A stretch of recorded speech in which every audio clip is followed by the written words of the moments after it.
Hoje pinto o futuro ao fazer do sol meu ar-condicionado. Vamos começar com a cabana do Brandon, porque ele mora aqui em tempo integral e se tem alguém que precisa de alívio do calor, esse alguém é ele. Eu mantenho um sensor de temperatura aqui na cabana e isso vai te dar uma ideia do problema. Em abril, uma onda de calor inesperada elevou as temperaturas a 36 graus Celsius, 96,8 graus Fahrenheit. Meu prédio chegou a um pico de cerca de 88 Fahrenheit, o que ainda é muito bom. Está bem abaixo da temperatura máxima, mas ainda é quente o suficiente para deixar qualquer rato do deserto desconfortável. Quando estamos aqui fora, trabalhando no calor do verão, sob luz solar direta, é demais. Nós lidamos com isso da mesma forma que o resto do mundo, ou seja, tirando uma sesta ao meio-dia. Mas se o único lugar com sombra está desconfortavelmente quente, será que você realmente conseguiu alguma coisa saindo do sol? Quero dizer, até certo ponto. Mas se você precisa se esconder na porta e se posicionar assim, só porque a largura da sombra é essa, você tem que se esconder naquele pouquinho de sombra preciosa que existe. Um dos meus canais favoritos no YouTube é o Nighthawk and Light, e o Ben fez um episódio sobre a própria tinta de resfriamento radiativo que ele mesmo criou, o que é simplesmente incrível. Basicamente, essa tinta pode fornecer ar-condicionado passivo sem eletricidade ao sugar o calor do ambiente e lançá-lo no espaço como radiação infravermelha. Já é impressionante o suficiente que ele tenha criado esse material, mas o fato de ter feito isso com materiais comuns que outras pessoas podem replicar, isso é realmente impressionante. Se você ainda não assistiu a esse canal, eu recomendo muito. É bem mais científico do que o DUSTUPS, mas eu aprendi muito só de assistir a eles. A tinta funciona de duas maneiras e uma delas é bem óbvia, é a cor branca. E esses prédios já são pintados de branco por um motivo. Queremos absorver o mínimo possível da energia do sol. Esses prédios mantêm temperaturas mais baixas por refletirem a maior parte da energia solar. Acho que todos sabem disso. Pintar com cores escuras faz a tinta absorver energia solar. Já a tinta branca comum reflete cerca de 80% dessa energia. Lembre-se da aula de ciências. A radiação está em um espectro, indo das ondas de rádio às ondas gama. Na verdade, é isso que faz com que a tinta branca, em geral, chegue a cerca de 80%, porque ela reflete a maior parte desse espectro. A tinta branca está refletindo a luz visível, é isso que a faz ser branca. E ela também reflete um pouco da radiação infravermelha próxima e ultravioleta. A tinta de resfriamento radiativo expande esse espectro, de modo que de 95 a 98% da radiação que chega é refletida. Isso faz parte da estratégia defensiva da tinta, rejeitar tudo que chega, mas isso é só metade da estratégia. Essa é a defesa. E qual é o ataque? Bem, você já está familiarizado com a estratégia ofensiva mais óbvia que podemos usar aqui fora, que seria o ar-condicionado. Mas isso é extremamente caro por causa desta salinha aqui, que contém milhares e milhares de dólares em equipamentos elétricos fora da rede. Inversores, controladores de carga, baterias, muitas e muitas e muitas baterias. E se tem uma coisa que os aparelhos de ar-condicionado adoram, é energia. Eles consomem energia o dia inteiro. A solução ideal seria algo como em El Paso, onde a maioria das pessoas usa climatizadores evaporativos em casa, que funcionam colocando água em uma caixa e evaporando-a. E então você espalha o ar fresco por toda a casa. No entanto, isso requer água, e ela é escassa no deserto. Então, o que eu adoro nessa ideia dessa tinta é que é algo que você faz uma vez só e pronto. Talvez, de vez em quando, a gente precise varrer o telhado ou lavar o telhado para que ele tenha a visão mais limpa possível do céu. Essa seria a única manutenção para resfriar o prédio. Todos os objetos acima do zero absoluto emitem radiação térmica devido ao movimento e vibração das partículas. O comprimento de onda e a intensidade variam conforme a temperatura do objeto, e é assim que a câmera térmica funciona. Ela detecta a radiação térmica recebida e mostra as diferenças de intensidade. Com a tinta de resfriamento radiativo, a parte ofensiva da estratégia é ser excepcionalmente eficiente em emitir radiação térmica em uma faixa muito estreita. A Terra tem uma janela atmosférica por onde a radiação infravermelha, entre 8 e 13 micrômetros, atravessa da atmosfera quase sem interferência. Até agora, discutimos refletir a radiação solar que chega, mas e quanto ao calor que já está dentro do prédio? Antes de mostrar o processo de aplicação e testar sua eficácia, deixe-me mostrar para você.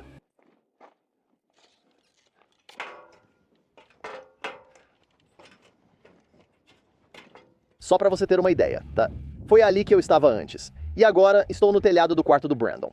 A tinta em que estou sentado está ativamente refletindo o calor de dentro do prédio para o espaço. Essa é a vista que o prédio tem. Céu grande e bonito, e tirando aquelas nuvens pequenas, nada no meio. Esse prédio tem seu próprio calor. Às vezes vem do funcionamento dos nossos eletrônicos lá dentro, às vezes do contato térmico com o solo, com o ar. Existem fontes de calor que não são apenas o sol, embora, no fim das contas, o sol seja a fonte do calor. Mas essas fontes de energia que emitem radiação infravermelha realmente entram no edifício e nós queremos rejeitá-las. Então, o que acontece é que o calor é conduzido para essa tinta de resfriamento radiativo e aí a tinta emite isso naquela faixa de 8 a 13 micrômetros. Assim, isso vai direto para o espaço. Eu imagino que as pessoas vão ter muitas perguntas, como eu tive, tipo, por que você não pinta a lateral do prédio? O motivo é que você usa o espaço sideral para dissipar calor. Então, olha só, vou trazer a câmera até o nível da parede de cima do quarto do Brandon e estamos voltados para o leste. Você está cerca de 2 centímetros acima do telhado. Quero que veja essa visão direta. Há montanhas no caminho, não vejo o céu. Então, o que aconteceria é que a radiação infravermelha saindo da parede iria atingir aquela montanha e depois ela simplesmente refletiria de volta. A questão é usar o espaço como dissipador de calor. Precisamos analisar isso. Não aquilo. Há valor em pintar os lados dos prédios, mas apenas no sentido da estratégia defensiva em que o sol brilha. Você rejeita de 95% a 98% da radiação, em vez dos 80% de uma tinta branca comum. Mas você não recebe as emissões ativas de infravermelho que vão para o espaço, responsáveis pelo resfriamento. Eu até considerei pintar o lado do prédio também, mas pensei, quer dizer, a tinta não combina. Então eu adoraria ter o desempenho. E eu não sou especialmente exigente com visuais, mas você sabe, eu realmente quero que a tinta combine. Eu ia seguir a receita do Ben do Nighthawk and Light, mas tenho outras coisas para fazer. Não preciso repetir isso. Preciso mesmo desenvolver essa habilidade. Como faço tinta de resfriamento radiativo? Comecei a buscar fabricantes comerciais.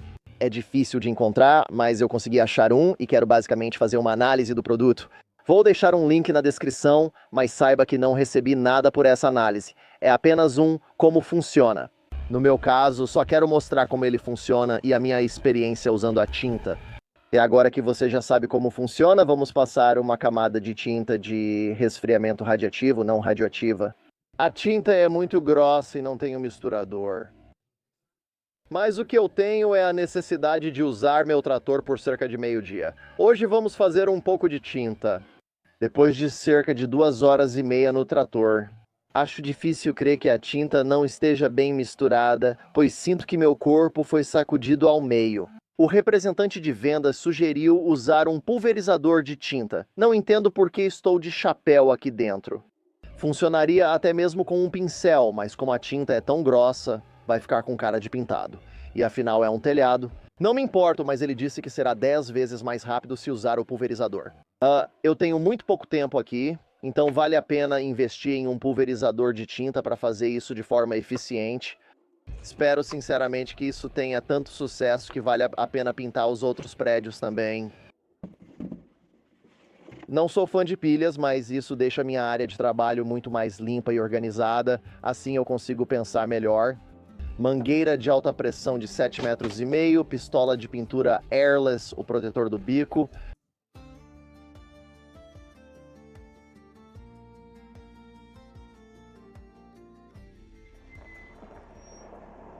Isso é bom.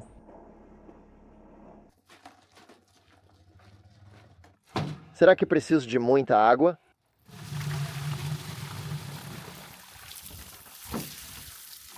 Ah, não é nada eficaz.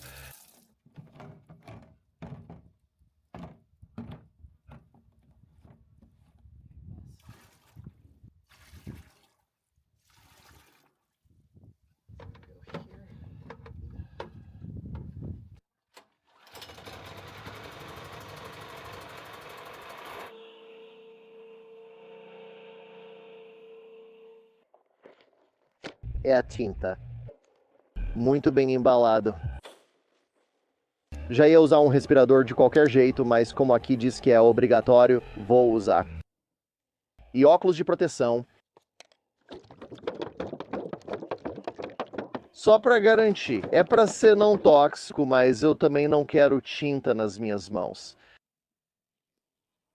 Esta mesa está tão brilhante mesmo com os óculos de proteção. Pronto. $330, melhor não derramar. Agora está ajustado para o modo principal.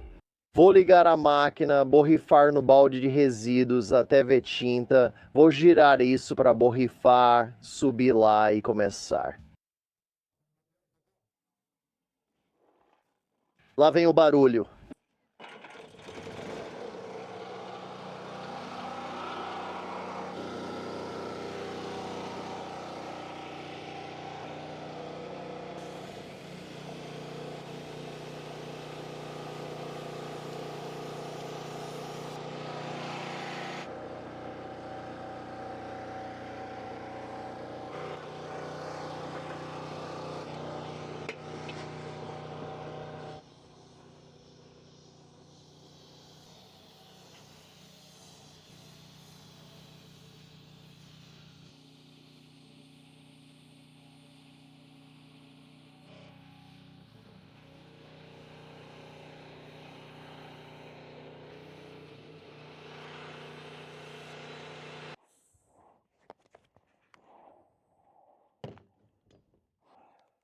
Bem, isso foi horrivelmente estressante e é a minha primeira vez usando um pulverizador de tinta airless. Ninguém corre o risco de me contratar para pintar qualquer coisa. Isso foi horrível, mas espero que funcione. Quero dizer, eu literalmente mal consegui cobrir o telhado porque perdi muito tempo tentando descobrir como usar o pulverizador. Quer dizer, eu sabia que não era tão difícil, mas sabe, provavelmente desperdicei $70 dos 330 só preparando por muito tempo e fazendo besteira. Mas olha, como essa é uma tinta à base de água, ela deve secar rapidinho. Mas não tenho certeza do que você está vendo na câmera. Tenho a sensação de que vai ficar todo manchado. Bem, está mesmo todo manchado. Eu consigo ver, mas espero que seja o suficiente para resolver. Eu esperava ter um pouco a mais, mas rapaz, isso foi bem ingênuo da minha parte. Tem uma coisinha divertida que eu quero fazer porque eu estou no jardim de infância. Eu quero pintar com os dedos.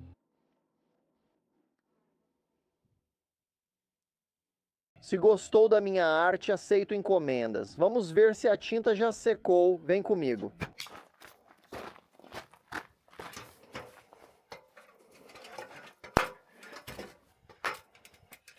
Isso foi a última coisa que pintei. Está realmente seca. Pedi ao Brandon para não usar a lavadora de alta pressão, apenas borrifar o telhado e remover o máximo de sujeira. Acho que consegui um bom contato, sinto isso. Embora fosse melhor se eu pudesse aplicar isso bem grosso, mas você sabe, também é muito caro. Vamos pegar a câmera térmica e ver se isso funcionou ou não. Vamos começar vendo o que a tinta está fazendo.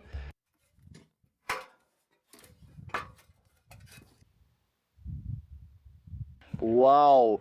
Ok, isso aqui marca 83 graus. Vamos colocar isso em Celsius na tela. Quer dizer, definitivamente é uma pintura manchada.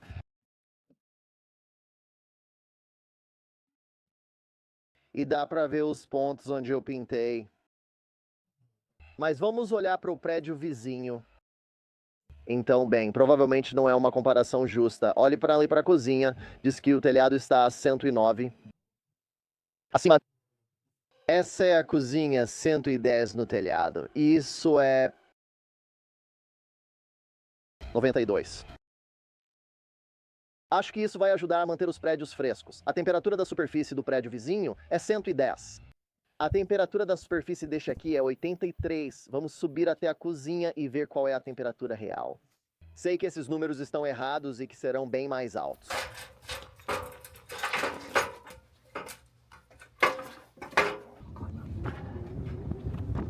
Esse é o grande teste. O que é isso? Uau, nossa! Então, naquele prédio ali, estava com 83 graus e a temperatura da superfície deste prédio é de 112. E eu deveria contar para vocês a temperatura ambiente, mas a temperatura da superfície do telhado caiu 29 graus. Uma diferença enorme. Temperatura ambiente 79, 70, 68, 66, 82, 78, 65. Então, enquanto eu reflito sobre a apresentação, tenho que esperar até esquentar. Espero poder pedir ao Brandon para subir e mostrar a vocês como realmente está funcionando na situação que precisamos. Faz 21 graus aqui fora com alta umidade hoje. Ninguém reclama, o tempo está perfeito. E isso aconteceu em maio, sendo que nosso pico de calor chega em junho. Eu não vou reclamar da tinta funcionando agora, porque eu não preciso que ela funcione nessas condições.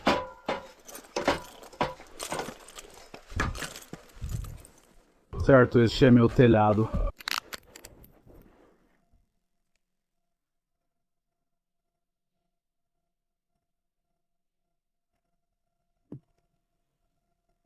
Este é meu teto, ao mesmo tempo.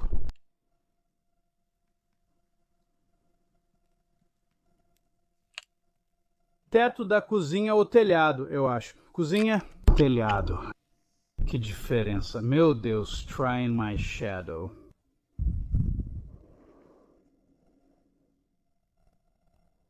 Teto da cozinha.